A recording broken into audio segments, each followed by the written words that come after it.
Hello there. What is going on, everyone? Today I've got something very special for you. We are going to be taking a look at Warcrow Adventures. This is a brand new game in a brand new universe with much larger implications. We're going to talk about all of this. Brought to you by Corvus Belli. They are not only sponsoring this video, but they're also the folks that brought you Infinity and all of the gaming systems that go along with Infinity and its wild, huge success. They are actually taking a step back in time to a fantasy world that they're creating called Warcrow. And this is our first glimpse into it.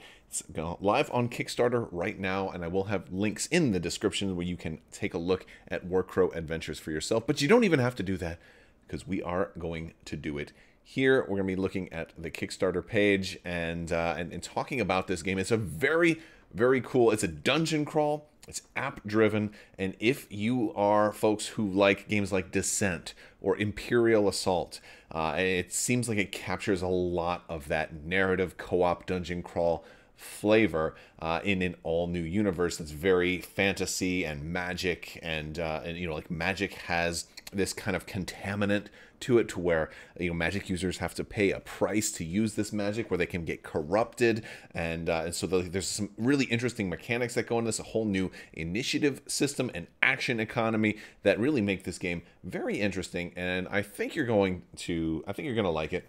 And there's a bonus. There's a bonus because it's also a miniatures game. Every miniature in here is going to be fully compatible with an upcoming Warcrow miniature skirmish game. So if you like, if you like medieval kind of fantasy skirmish tabletop miniatures games, this one is going to be pulling double duty for you, because you're going to be able to use all of the stuff for this game also with the new game that will be coming out at some point in the future. But for now, so like it's always a cool thing when you're looking at making a pledge for a Kickstarter and you know that the stuff that you got is going to work in multiple games. I think that's a really, really cool selling point, and I applaud them for doing that, because it kind of gives you a little bit more security. Even if you end up like beating the campaign with multiple characters and stuff, you're totally going to be able to continue to use those. Very, very cool. So let's go ahead and jump over into looking at, here we are. We're looking at the Kickstarter page right now for Warcrow Adventures. You can sort of see a little bit of what I'm talking about here. We've kind of got the board games kind of set up there. It is app driven. Now, I know some people aren't as crazy about app driven content. In this case, it does a good thing. And what I mean by that is, if you go back to like Imperial Assault, I talked to so many people who played Star Wars Imperial Assault that really got into it more seriously, because of the fact that the app was able to kind of be that dungeon master for you. Because a dungeon crawl that is like a one versus many is, for some folks, it can be problematic, because if you're the one who owns the game, you don't actually get to play the game. You have to run the game system for everybody else. Everybody who you like, when you bring the game to game night, all of a sudden everybody else has to, gets to play, and you have to, because you know the rules, you have to play as the dungeon master or the overlord or whatever it is. That was one of the problems we had, playing Imperial Assault, and so when they came up with this app, and Descent kind of had a little bit of that too. When they came up with this app, it allows you to play the game that you bought and be able to experience the story from the player's perspective. And that's what this app is going to do for you in this.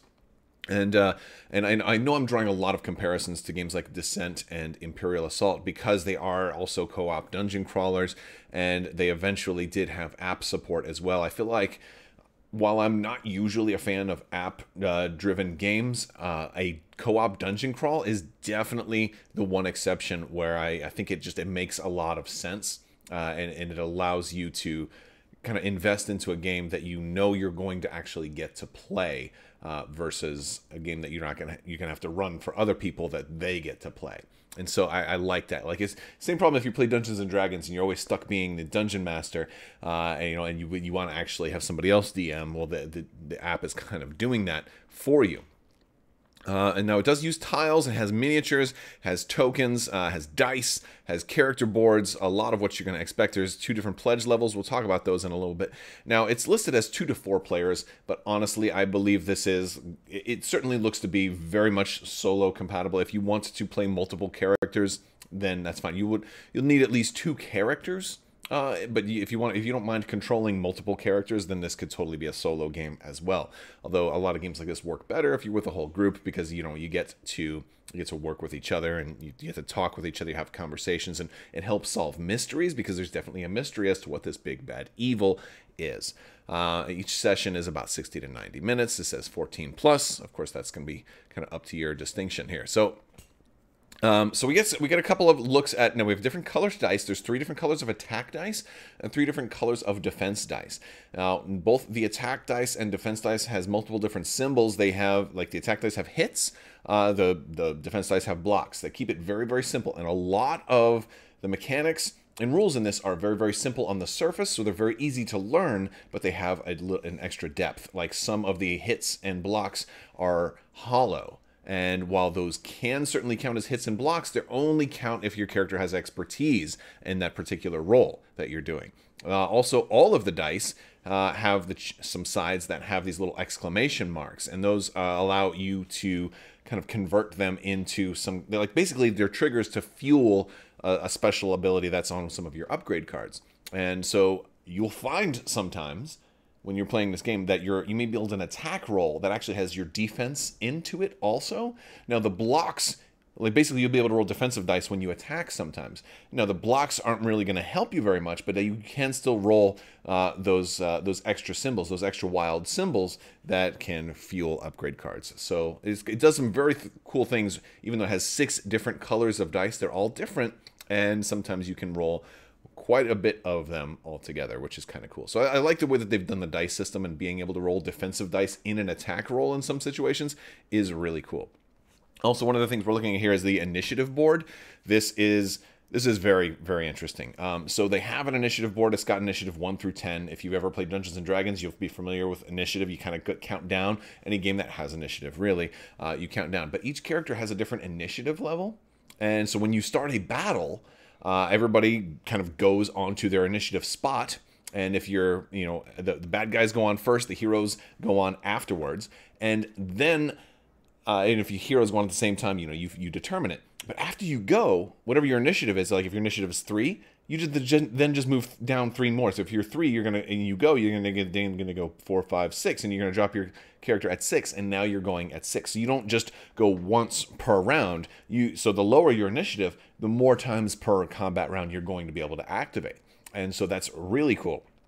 And that is also kind of fuel for extra actions. You can kind of, what we're going to get into actions. There's some really interesting, clever mechanics that they have with going, like, basically being more conservative with your attacks and then getting to activate more frequently versus having like an all-out crazy attack, but then you may only get to activate once. So there's a lot of that. A lot of all of this stuff. Why should you pledge? Why should you back now? There's a lot more to this game we're going to be talking about. And I'm just kind of, and again, I'm going to have a link to this in the video description below.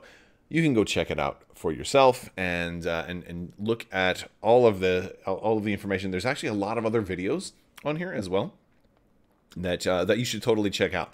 I want to take a look at some of the miniatures that you're going to be getting in here too. Now, keep in mind, these are plastic miniatures. They're going to be high quality, but they are not going to come painted. So what we're going to look at here are them painted. Now, they're not going to come painted, but you are going to get these miniatures. And this is, so you're going to have, I believe, 5 hero characters in the base game. You've got Ludwig Corbin, you've got Naria Kaladren, you've got Darak Wildling above me here.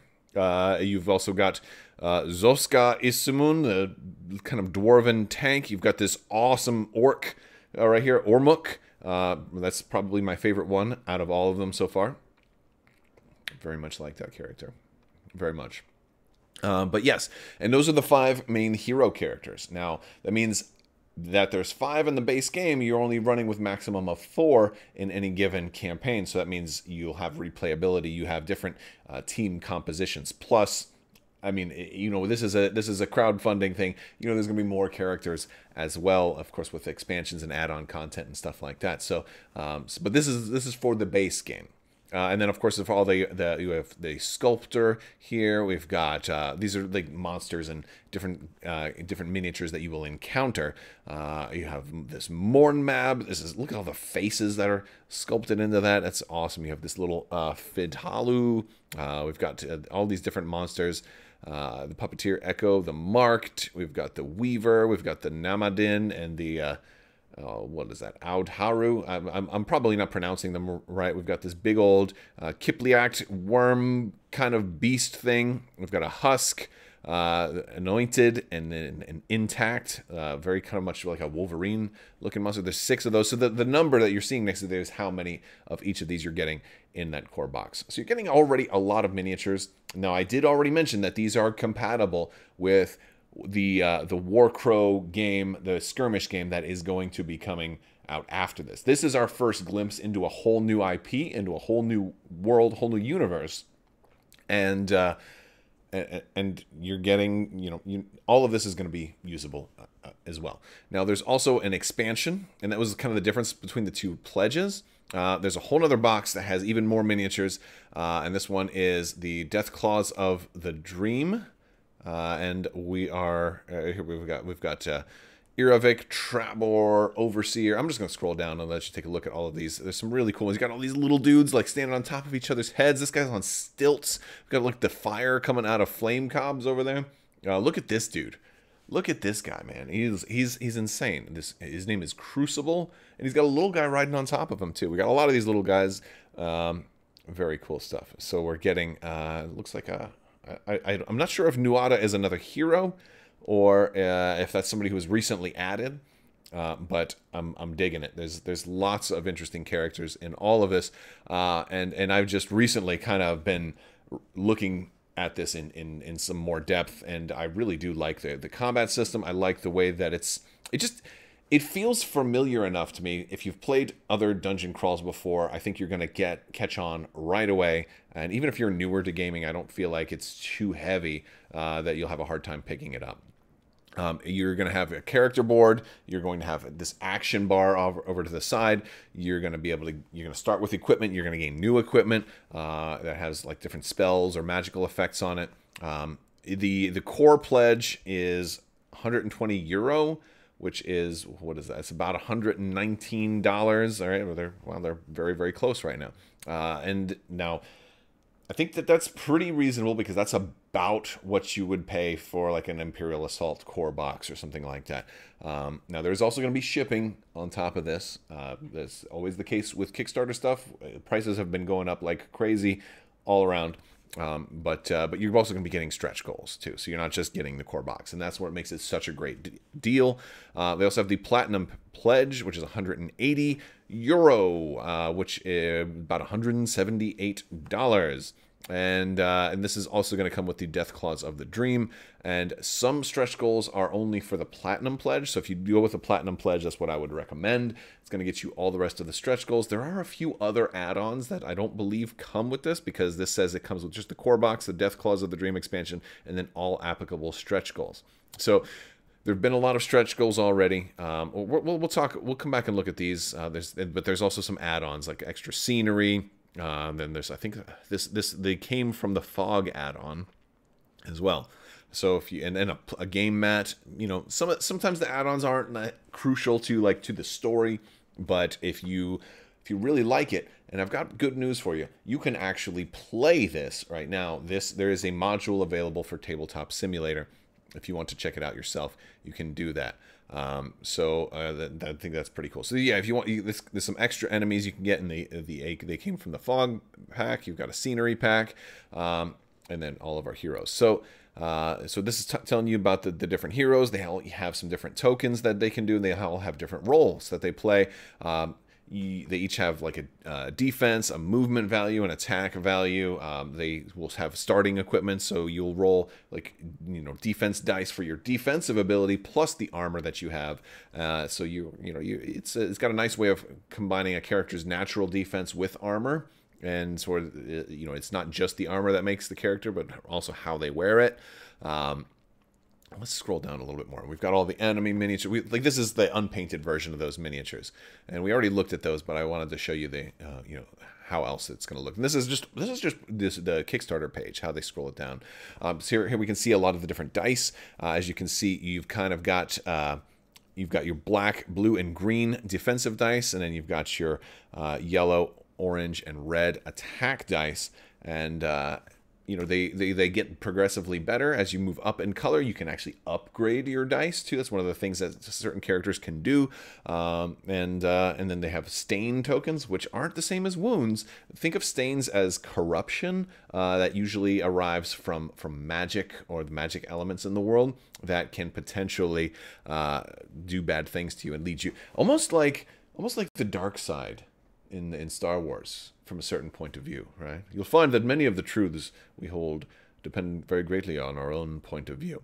Now, for every character, you're also going to have tokens, which are going to go on the initiative board, and then, of course, all the map markers, and those are all story elements. The app is going to handle all of those. You've got energy cubes, and you also have dark energy cubes. Not so many of those. They're a little bit more special. Basically, you're going to use energy cubes to take actions. We'll talk about that. Well, let's look at the action bars a little bit. Here, I want to get a good look at the action. Oh, yeah, these are extra heroes too. So you're gonna have actually a lot of different heroes if you get that expansion. I think you're definitely gonna want the expansion because you're gonna want every hero you can get. This way you can play it potentially 2 times through with not duplicating any heroes at all, which would be really cool. And then you just come up with all kinds. And we've got all of our monsters here, all of the double-sided boards. I kind of like the fact that the boards are a little bit bigger. One of my pet peeves about like a game like Imperial Assault or Descent were that the boards had too many like end clips. There was too many little pieces that it made it. It took a long time to build the boards. And with this game, the boards are larger, so you have to use less of them when setting it up, which just means you can just set up a map much quicker and easier and get to gaming that much faster. We've got all the enemy cards, equipment cards, other elements. And then this is the whole world. It's called the Lindworm.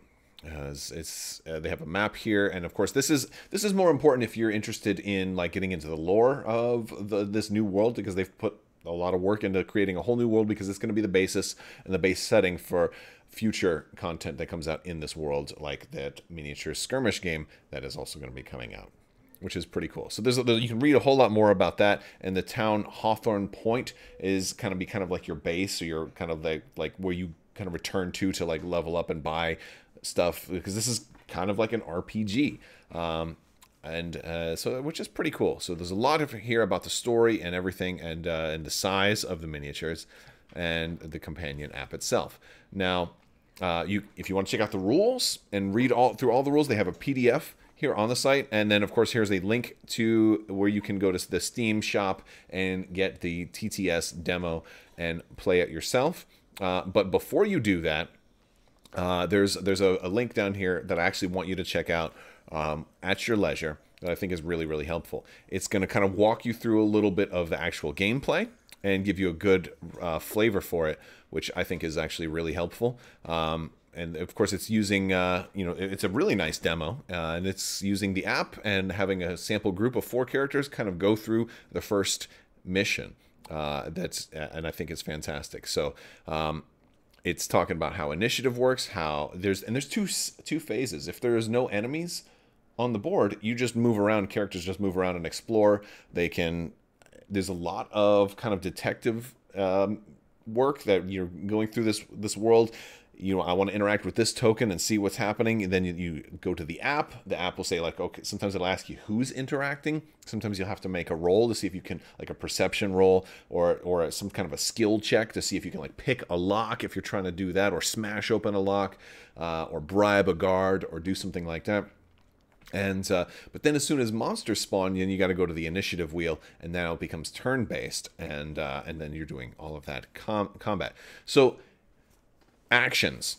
To do an action, basically like to attack when you're in combat, you can have you start off with 3 cubes, and you have like these 5 different rows. Or is it 6? No, you have 5 different rows. If you notice on this board here, the top 3 are kind of covered in this orange border. But then the second and third rows have 2 of them covered in an orange border, and then 1 off to the side for these symbols, and then the bottom 2 have just 1, the first one covered in an orange border, and the other 2 are off to the side, not covered in that orange border. So what that basically, the reason for them shading them out like that is to be able to, you have 3 energy cubes, you have to completely fill in one of the orange shaded sections. So what they're showing you here is actually an incomplete action. You'd have to put the third one on there to charge that action, and now you can attack. But you only get the 3 tokens. Now, this initially confused me a little bit, but I'm going to try to explain it to you the best I can. If once you put all 3 in there, all of a sudden now you can attack. This is during your turn, right? Deciding what you want to do. You could alternatively put 2 in one of the other 2, and then 1 in one of the bottom ones to attack twice. The problem is all of those symbols, as soon as you put a token in there, it triggers something. The top one, because it's got all 3, those are good things. And like this one, you can get some extra movement, and then you can mark some people, which it allows you to attack them easier, or potentially get extra attacks because he's a hunter, right? So those are good things. But the other ones below, they are kind of bad things. So if you go for the little bottom actions squares that basically could have let you attack twice, it's going to force you to put squares on different symbols that are bad for you, that push you down farther in initiative. So the next time you go, you'll activate later. And so, and then for some of the other characters, like one of the mages, they have one that gives them, basically like this corruption of magic and stuff like that. So basically, by taking extra actions, you kind of have to pay the price for that. So by taking only 1 action during your turn, you're being more conservative and you're getting good things, and also not pushing yourself farther down in initiative, so you can potentially activate again even quicker than other characters might. And so it's explained even better in their how to play video, which I am definitely going to recommend you watch. But I think it's a very, very cool system that has a lot of balance and allows you to, in a hinch, or in a hinch, is a hinch even a word? In a pinch. In a pinch, there we go. In a pinch, you can activate twice, or attack twice rather, in one activation, maybe to take down an enemy that you really need to take down before they kill somebody in your party, and it's worth maybe taking the consequences of that, which I think is kind of cool. So it gives you great options. So right here, this demo game. Now this is like maybe 80 or 90% of the way down the page. This is the one that I think you should check out. If you go to this link, it's going to take you through this whole demo game. I've been going through it a couple of times. It's really cool. They walk through the entire initiative process, including a couple of rounds of combat with different enemies. They talk about the different upgrades, the characters, the roles that the characters play, some sample interactions with the app, and it might ask you, hey, whose turn is it right now? Because depending on whose turn it is, something interesting might happen. And then they also give you, really nice demos, examples of gameplay, characters moving around the board, trying to protect each other or take down enemies, and also trying to explore the map. And, there's the cleric that's getting beat up on, trying to heal themselves, and deciding where they should put their actions, their action cubes to be able, their energy cubes, I should say, in order to be able to attack or trigger other actions as well. And so this is actually a really great view of somebody's complete action bar. Again, they have that top one, which is all good things. The second one is, that +1 with that little arrowhead symbol, that puts you down in the initiative orders. That's +1 initiative. So you have to move yourself down. So it means you're gonna, when you finish your activation and then you move your normal, this character, it would be 4 points, down the activation. That's going to make it, an extra one. So you're not going to activate even slower. And some of those symbols are good, but that's part of the balance in learning these characters. And the cool thing is every character has a different kind of action template, and so some are more punishing than others. But the other thing that's kind of cool, what I mentioned is you only have to fill in the shaded section. You can, if you filled in the shaded section, like on these bottom ones, the other ones that are not shaded are optional. So if you want to, like, hey, you know what, I actually want to get an extra token, so I'll take this action on the bottom, but I want the extra token, so I'm going to take that in first optional one as well. So if it's not shaded, it's something you can do, but you won't have to. Like the second from the top, for example, we fill in those two symbols. We can take our attack action, and then, you know what, I want to have an extra, that exclamation point symbol you see there. I want an extra one of those to be able to do something cool. Like if you look at the bottom of her card, she can convert one of those symbols to be able to heal a character within your aura. And since she happens to be within her, she could heal herself, or she could heal somebody else right next to her. The aura symbol gets expanded by the other symbols that you'll see in the top row there. Those can expand her aura, and that's kind of what this particular, she's your cleric, right? And so she is trying to, and those are aura symbols right there. So very, very cool stuff. I definitely suggest you checking out the how to play video. It does a great job, and it has great CGI and great samples of gameplay. And hopefully I've explained it well enough. And there's some other reviews as well as for some folks that have gotten physical versions of the game as well. So lots of content for you to check out and decide for yourself if it looks like it's the game for you. If you're still on the fence, again, there is the Tabletop Simulator link where you can go and play your own sample game and check it out. As of right now, again, there's 2 pledge options, or you can always go for the $1 pledge, and you know, there's going to be a pledge manager. So if you want to just do the $1 pledge for now, if you're not sure, you can wait until the pledge manager and then decide what to do. Now, I did say I wanted to talk about shipping a little bit. We have there was some shipping costs down here because for the platinum, these are estimated, because again, these things can always change. It's estimated about $46 for shipping to the United States, which is a little high, but that's kind of, you know, actually pretty reasonable compared to what shipping costs have been globally recently. So this seems pretty reasonable if you factor in the increased demand of shipping and some of the shipping challenges that have been present globally.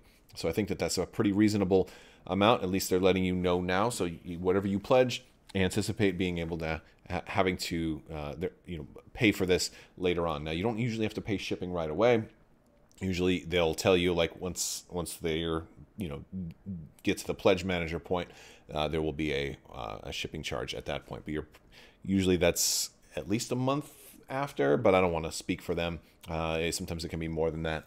So you know, we'll see. But yeah, so regardless of all of that, I think it looks like a really cool universe. I think it looks like a cool combat system, and the fact that the app is part of this game is not something that's a disqualifier for me. I think it actually is going to do a pretty good job of kind of running the game for you, and you know, and I think it's pretty cool. So, but I want to hear from you guys. What do you guys think? Have you been checking out any crowdfunding games lately? Have you been pledging for anything on Kickstarter or any of the other platforms that are out there?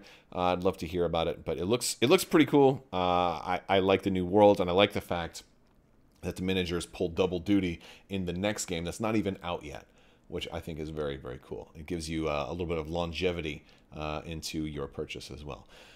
All right, guys, that is going to do it for today's video. I want to thank Corvus Belli for sponsoring this video. I also want to thank my patrons. You guys are amazing. If you haven't already, be sure to stick around. Click that subscribe button. We are still giving away a lightsaber. That giveaway is running until the end of the year. So all you have to do to enter to win that is be a subscriber and leave a comment on this or one of my videos. Plus, if you want to check out any more of my content, we have links in the description below for social media stuff, our Discord, and other things like that. But most importantly, check out the Kickstarter link, which will be in the description below. If you're still not sure, just pledge that $1 pledge and follow along. There's not too many days left in the Kickstarter, so get in while you can. That is going to do it for my video today. Let me know what you guys think. I will talk to you later. I want to thank you all so much for watching, and may the Force be with you. Live long and prosper. Be excellent to each other, and always wash your socks. You take it easy.